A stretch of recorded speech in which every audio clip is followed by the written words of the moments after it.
আমরা ইতিমধ্যেই জানতে পেরেছি সরকার ইন্টারনেট বন্ধ করে দেওয়ার সিদ্ধান্ত নিয়েছে।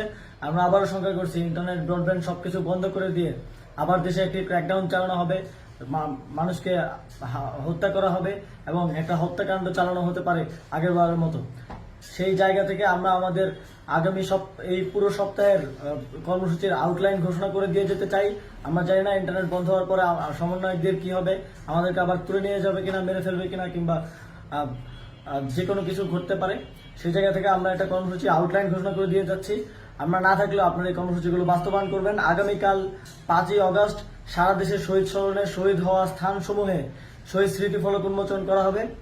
11টায় শাহবাগে শ্রমিক সমাবেশ হবে কেন্দ্রীয়ভাবে, 5টায় নারী সমাবেশ হবে শহীদ মিনারে। সারা দেশে বিক্ষোভ ও গণ অবস্থান চলমান থাকবে। 6ই আগস্ট মার্চ টু ঢাকা ঘোষণা করছি। 6ই আগস্ট মঙ্গলবার সারা দেশে যে